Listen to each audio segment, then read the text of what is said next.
Ini.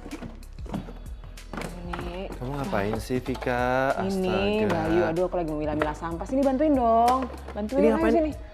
Ini tinggal dibuang di depan. Nggak, sini dibantuin dulu, kita harus milah sampah. Aku lagi belanja, Mana ya. belanja, ini dulu aja, kita harus Ini milah tinggal sampah. dibuang di depan, beres. Jangan, nggak beres. Ngapain? Harus dipilah-pilah kayak gini. Nggak ya. perlu kita harus... buang di depan, diangkut selesai. Kamu mau uang nggak? Ini nggak ada, ini aku lagi belanja. Kamu tahu Sebentar. nggak, kalau misalnya kita pintar nih ya mengelola sampah, halo, ini bisa punya nilai ekonomis yang tinggi sebenarnya. Makanya sih bantuin dulu dong. Nggak penting. Ini dibuang di depan, diangkut, selesai. Ya ampun, kayaknya kamu harus ngomong nih sama seseorang yang akan aku undang hari ini. Sini dulu sini. Kamu pasti akan berubah langsung pemikirannya, beneran deh. Betul ya, kita akan ngomong soal sampah. Oke. Manfaat sampah Bener ya? ada. Bener. Tapi kita sabar dulu pemirsa di rumah ya.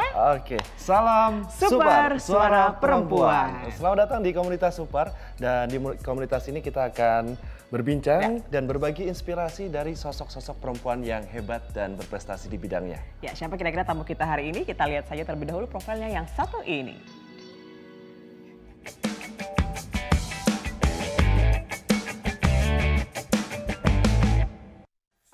Endah Suwarni Setiawati, atau yang lebih dikenal dengan nama Bu Endah, adalah perempuan inspiratif yang concern terhadap permasalahan sampah. Endah dan keluarganya yang merupakan pendatang di Desa Sukunan pada tahun 1997 merasa tergelitik akan permasalahan sampah di lingkungannya yang seakan tak mempunyai solusi permasalahan. Berangkat dari keresahan itulah di tahun 2003, Endah mulai pengelolaan sampah dari dirinya sendiri dan keluarganya. Ia berharap masyarakat akan tergugah dan sadar akan betapa pentingnya pengelolaan sampah. Upayanya dalam membangun kesadaran masyarakat pun secara konsisten terus dilakukan dengan berbagai cara kreatif. Perlahan namun pasti, benih kebaikan yang Endah tanam mulai tumbuh dan berkembang hingga akhirnya berbuah manis. Kesadaran masyarakat sekitar yang mulai terbentuk hingga prosedur pengelolaan sampah di Desa Sukunan tempat ia tinggal perlahan membaik. Buah hasil perjuangannya pun tak membuat Endah menjadi berpuas diri. Ia terus berinovasi hingga akhirnya sampah yang dahulu menjadi masalah kini menjadi berkah. Beragam apresiasi dan penghargaan baik dari pemerintah ataupun swasta pun berdatangan atas kerja keras dan dedikasi Endah selama bertahun-tahun. Sebuah hasil yang tidak pernah mengkhianati proses. Endah Suwarni Setiawati, sosok perempuan inspiratif dalam perjuangannya melawan sampah.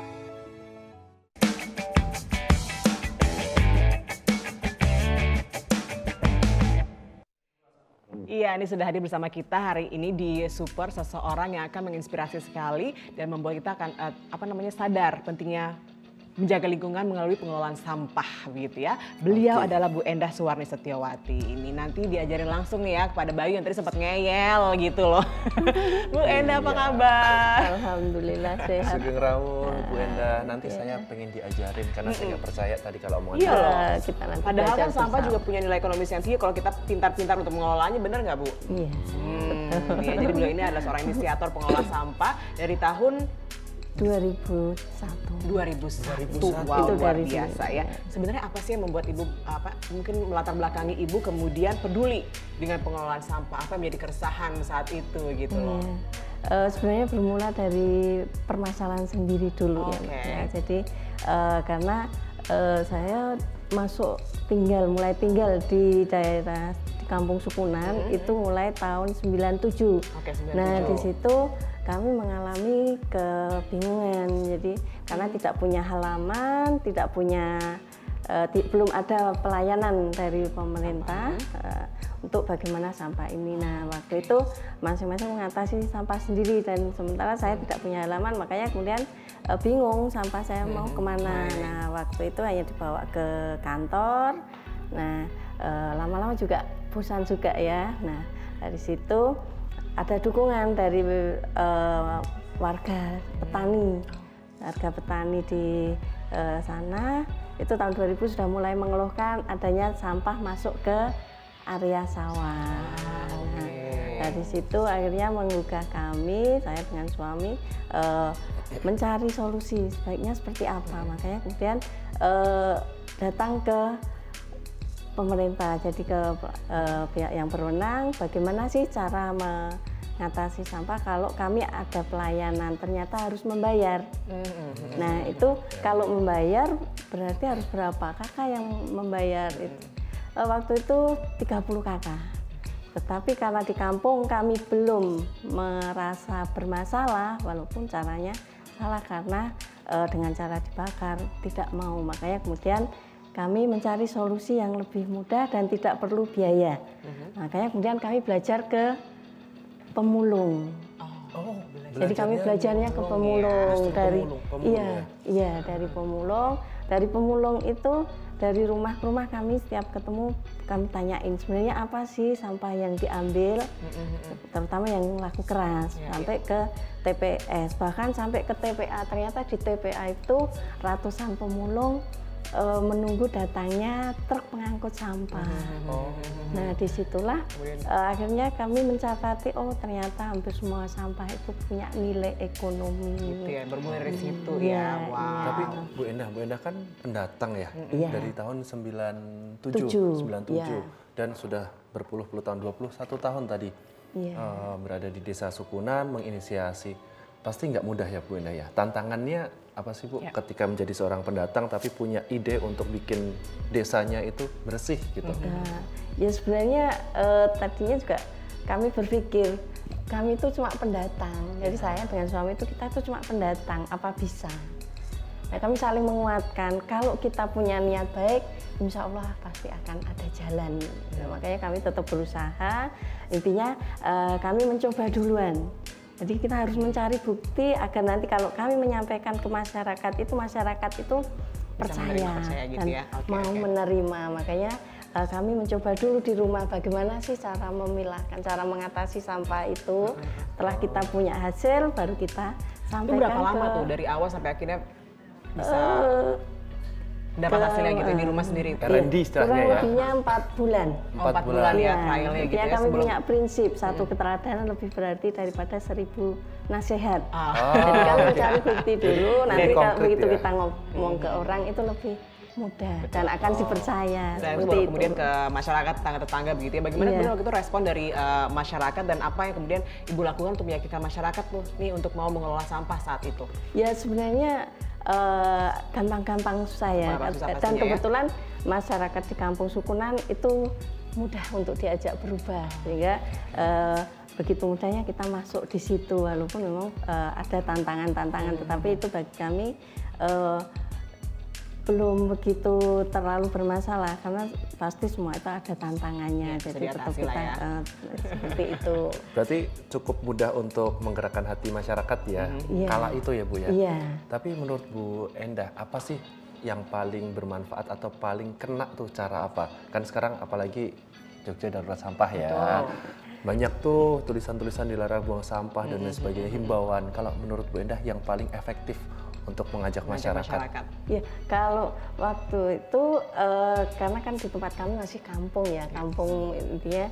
Kalau dekat kota ya memang dekat, tetapi memang masih kampung sehingga ekonomi itu juga penting. Kemudian yang kita masukkan di situ, mari kita mengolah sampah dengan benar dan baik sehingga tidak harus mengeluarkan biaya, tetapi mendapatkan pemasukan dan lingkungan kita akan lebih sehat gitu. Gitu ya. Jadi salah satunya juga karena punya nilai ekonomi yang tinggi, ini juga membuat respon masyarakat menjadi positif begitu ya Bu ya. Tergugah akhirnya. Tergugah. Gitu ya. Baik, nanti akan kita lanjutkan lagi perbincangan ini usai jeda. Tetaplah bersama kami di Super Suara Perempuan.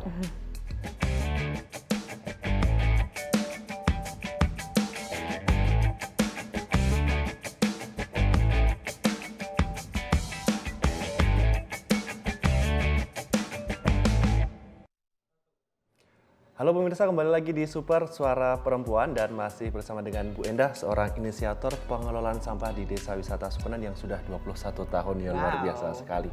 Nah, Bu Endah tadi sempat berbicara tentang pengelolaan sampahnya sehingga cuan menghasilkan pundi-pundi uang. Ini akan membuat Bayu berubah pikiran ya. Betul sekali, karena tadi saya mau belanja ya. Nah, Bu Endah, apa saja sih Bu yang dilakukan Bu Endah bersama dengan warga yang akhirnya mendatangkan pundi-pundi uang? Iya, jadi yang kita lakukan bersama itu bagaimana sih mengolah sampah yang benar, gitu. Yang intinya mandiri, produktif, dan ramah lingkungan. Mandiri, produktif, ramah lingkungan. Makanya kami mengajak masyarakat, caranya seperti apa? Nah, cara pengelolaan sampah di tempat kami dipilahkan di sumbernya, ditangani di sumbernya. Begitu menghasilkan sampah, kita langsung pilahkan sesuai jenisnya. Jadi kata kunci pemilahan sampah adalah, kata kunci pengelolaan sampah adalah pilah. Pilah. Iya, jadi dipilahkan di sumbernya. Begitu menghasilkan sampah itu langsung kita pilahkan sesuai jenisnya. Sampah yang laku jual kumpulkan sendiri, kemudian sampah yang tidak laku jual tapi bisa didaur ulang, kita daur ulang. Kemudian sampah yang tidak bisa didaur ulang dan tidak dijual itu kita konsisten harus dikurangi atau diganti. Ini menjaga konsistensi juga nggak gampang ya. Itu dia, makanya tadi suka malas-malas gimana gitu kan. Vika juga bingung kan pilih-pilih karena itu harus dipilah, makanya dari awal. Betul. Ngomong-ngomong nih Vika, aku punya foto-fotonya kan tadi masih bingung kan. Betul. Bu Endah tuh menjelaskannya tentang apa. Bu Endah boleh dong dijelasin ya. Pengen lihat Kita seperti ini ya, pengen penanganan lihat ya. sampah Nah ini nih, non-organik sampah ala sukunan. Ini ada yang non-organik ala sukunan. Iya. Ini untuk menghasilkan apa tuh Bu Endah? Yang non-organik untuk menghasilkan uang. Jadi itu yang pemilahan, itu ada yang pemilahan laku jual. Nah itu oleh masyarakat di sumbernya sudah langsung dipilahkan. Nanti kalau sudah penuh tempat yang disiapkan, dikumpulkan menjadi satu. Nah di situ kemudian kita lakukan kerja bakti, pemilahan lebih khusus, baru dijual. Oke. Ini yang, nah ini nih, ini yang tadi Bu Endah jelaskan tentang pemilahan dari sumbernya. Iya, betul. Oh, jadi gini nih Vika nih. Ini ada ya, bukan sembarang asal bilang ya ternyata ya. Itu. Jadi, botol kaca. Botol kaca, kantong. Oke. 1, 2, 3. Ini belajar dari pemulung nih awalnya ya? Iya, bisa kayak gini. belajarnya dari pemulung. Besok belajar sama pemulung Iya, dulu jadi ya. ada estimate ya. Ada Next, lagi. ini apa lagi nih? Oke. Ini sama ya? Iya, sama. Sama. Iya, jadi. Oke.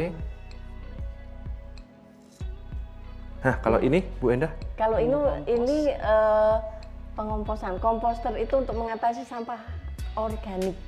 Oh, sampah-sampah Iya, hasil dapur ya? Iya, dari dapur, dari pekarangan, Nanti akan dijadikan dedaunan. Nah, itu kita atasi dengan komposter. Nah, nanti akan menjadi kompos yang kemudian bisa untuk memupuk tanaman kita. Tidak perlu beli ya? Iya, tidak perlu beli. Next, ada lagi masih ada? Cuan. Cuan. Pokoknya di kepala harus cuan ya, biar semangat nih untuk memilah-milah sampah. Nah, kalau ini jenis biopori. Jadi kalau mereka yang tidak punya lahan luas tetapi masih ada sedikit bisa menggunakan badan jalan, itu bisa menggunakan lubang biopori. Nah, mungkin ini fungsinya bisa untuk mengatasi sampah organik dan bisa untuk resapan air. Ya, jadi tidak ada banjir seperti itu. Ya, ini mungkin sedikit aja kalau bikin biopori seperti apa sih Bu? Mungkin pengen ada yang tahu. Ya, pakai bur biopori. Jadi memang ada alat bur bioporinya. Nanti setiap rumah tangga minimal punya 10 lubang. Kalau hanya rumah tangga kecil bisa mengatasinya, Mbak. Jadi gunakan satu lubang dulu. Ini misalnya. Begitu penuh ya. Pindah. Nanti kalau sudah pindah yang kedua pindah, ketiga. Begitu penuh langsung nanti sampai yang terakhir katakanlah ke 10 itu penuh, nanti balik ke yang pertama sudah jadi kompos. Iya. Tinggal diangkut. Tinggal diangkat pakai kompos, gunakan lagi untuk pengomposan. Wow, ya. Bersih banget ya Bayu. Iya. Kan Dan ini gitu ya. Estetik juga loh. Estetik, benar. Dari awalnya yang nggak tahu mau buang di mana gitu sampai akhirnya bisa mengelola sampah sedemikian rupa. Ini kurang jelas ya gitu. Oke, next. Nah, ini apa lagi nih? Ini yang tadi dilakukan Vika ya. Nah, ini yang betul. kita lakukan. Ya, jadi begitu dari rumah tangga tadi kita kumpulkan karena kita pengen mendapatkan nilai ekonomi yang lebih tinggi, makanya kita pilahkan lebih khusus. Jadi kayak kertas itu ada beberapa bagian sehingga oleh masyarakat ibu-ibu terutama kita yuk kerja bakti, luangkan waktu, dalam waktu 2 jam selesai kita jual, hasil uangnya ya kita pakai bersama. Di sana ya, jadi masing-masing kelompok berbeda. Ini kebetulan desa Wisma, jadi Ada boleh ke Desa Wisata Sukunan ya? Mau belajar juga mungkin untuk mengolah sampah ya. Kalau ini? Iya, itu kompos yang tadi ya? Pembuatan kompos juga yang kalau yang gentong satu itu karena ruang kami nggak luas, pengganti lubang tanah pakai gentong. Oke, menarik ya, banyak sekali ya. Ini juga itu salah biopot. satu. Jadi kalau tidak punya sama sekali tidak punya lahan, pakai biopot sekaligus untuk hiasan. Jadi itu bisa ditempatkan di teras dan lain sebagainya. Iya. Jadi itu untuk pengomposan juga. Jadi peralon yang di tengah itu untuk membuang sampah organiknya. Oh. Tepuk tangan Aduh, dong ya. banyak. Tadi juga sempat ngobrol-ngobrol sama Bayu, katanya di rumahnya Bu Endah ini ada unik-unik gitu ya? Iya.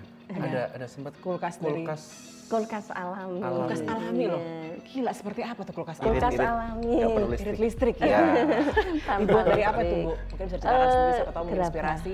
Itu pakai gerabah. Oke, gerabah ya. Dengan di Kasongan beli di sana, itu ada 2 gerabah ya, yang satu lebih besar, yang satu lebih kecil. Nah, ada selang. Nah, di situ dikasih pasir yang kemudian nanti setiap 2 hari sekali disiram. Nah, itu untuk menyimpan sayuran tahan 2-3 hari tetap segar. Ya, wow, sampai 3 hari ya. Iya. Kearifan lokal ya bisa ternyata. Tapi ya. Itu apakah ada yang mengkerut apa sih? Enggak. Karena saya bukan ibu-ibu ya, saya nggak tahu ya. Biasanya layu ya. Layu Kalau nggak masuk di situ kan layu. Tetapi kalau dimasukkan di kulkas alami itu tetap segar. Hanya nanti kalau sudah lama, lebih dari 2 hari, 3 hari, lebih dari 3 hari itu menguning, jadi menua seperti kayak di pohon. Setelah itu rontok. Itu. Buat nyimpan es krim bisa nggak ya? Bisa nggak, Bu? Nggak bisa. Saya mau beli es krim sebenarnya. Tapi kemudian ide-ide dari Bu Endah ini juga kemudian sampai menarik perhatian dari Pak SBY waktu itu ya, katanya ya? Tadi kita lihat juga ya di itu gimana ceritanya Bu? Ya setelah kami melakukan ini, akhirnya kita kenalkan ke masyarakat, ke pemerintah. Nah, alhamdulillah kok dilirik pemerintah, kemudian kita diikutkan untuk mengikuti lomba dan mendapatkan juara tingkat nasional di luar biasa 2004 ya, tidak sia-sia perjuangannya dari kemudian alhamdulillah diundang untuk bertemu dengan Pak SBY. Jadi nggak tahun berapa itu berarti? 2004. Iya.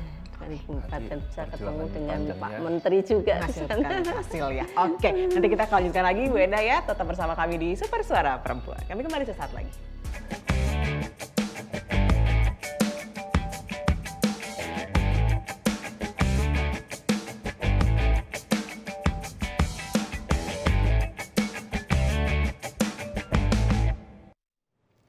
Kembali lagi di Super Suara Perempuan dan masih bersama dengan Bu Endah, sosok inspiratif yang sudah berbagi cerita dengan kita yang begitu luar biasa sampai diundang ke istana ya Bu ya. Mungkin nanti mau menginisiasi di kampungnya? Ya, nanti saya menginisiasi karena cuan. Ini kalau bahasanya dari sampah jadi berkah. Betul ya. Kalau untuk milenial kayak gini mikirnya cuan harus zaman sekarang ya. Pokoknya ya. Dari sampah menjadi sesuatu yang bisa menghasilkan, begitu luar biasa. Bu Endah, setelah berbagai pencapaian sampai dapat apresiasi dari pemerintah, apa sih Bu mimpi Bu Endah di Desa Wisata Sukunan atau mungkin untuk masyarakat luas terkait dengan pengelolaan sampah?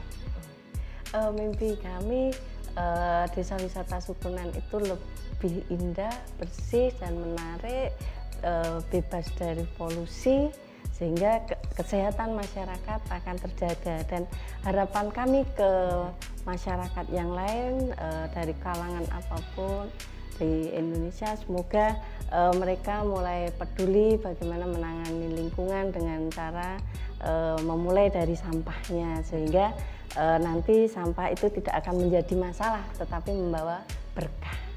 Dari Desa Sukunan ini apakah kemudian Ibu juga ke desa-desa lain begitu, kemudian sosialisasi, mengajarkan juga untuk mengajak mereka untuk bisa mengelola sampah begitu? Iya. Seperti apa Bu? Iya betul, jadi saya juga mengajarkan ke desa-desa lain, kemudian juga di sekolah-sekolahan sekarang juga banyak yang kemudian minta untuk diajarkan tentang bagaimana sih pengelolaan sampah itu. Kemudian bahkan alhamdulillah kita juga mendampingi di kota lain, kayak di Aceh, di Karimun Jawa, kayak gitu. Kemudian kita juga disuruh mendampingi di Malaysia juga. Oh wow, biasa di Malaysia juga ya? Iya. Kalau di Malaysia sendiri permasalahannya seperti apa? Mungkin perbedaan antara Malaysia dan juga Indonesia begitu cara mengelola sampah? Sebenarnya kalau di sana sebenarnya pengolahannya juga cukup baik ya? Sudah cukup bagus. Hanya saya sendiri kurang tahu kenapa mereka kok masih kan? mengambil dari tempat kita dari Indonesia. Gitu. Artinya desa wisata sebenarnya lebih bagus lagi pengelolaannya. Iya, Tadi juga sempat melihat bahwa pengelolaannya itu menyeluruh, mulai dari penggunaan air hujan sampai ke pembuangan limbah manusia, itu semuanya sudah dikelola secara komunal ya? Iya betul. Jadi hampir semua sampah itu kita kelola dengan cara komunal. Intinya bagaimana kita itu agar lingkungan kita itu tetap bagus, sehat, dan kami mengajak masyarakat untuk mengelola limbah cairnya juga seperti dari MCK itu kita olah di IPAL komunal. Seperti itu juga. Dan kita walaupun sekarang itu air masih melimpah, tapi kami juga mengajak masyarakat, yuk kita menghemat air. Kita kampanye bagaimana cara menghemat air, itu dengan cara mandi menggunakan shower, karena itu bisa menghemat banyak. Oh, bukan justru ya? Pakai gayung ya? Enggak, pakai gayung itu 3 kali lebih hemat, jadi lebih hemat menggunakan shower. Shower ya? Oke. Karena menggunakan shower itu bisa hemat air, hemat listrik, hemat limbahnya juga. Nah, selain itu juga bisa mengurangi tempat perindukan nyamuk, karena kalau kita menggunakan shower, itu tempat yang kita gunakan hanya kecil sehingga mudah untuk membersihkan. Dan itu sudah dilakukan oleh semua warga? Sudah banyak masyarakat yang melakukannya, karena intinya kampanye ini kita memang tidak mengharuskan, karena itu butuh biaya, tetapi sudah banyak yang mengikutinya. Gitu ya. Kalau anak-anak siswa-siswa sendiri pas sekolah-sekolah seperti apa kemudian responnya? Ada yang positif atau mungkin juga ada yang aduh nggak deh gitu? Kayak aku tadi ya?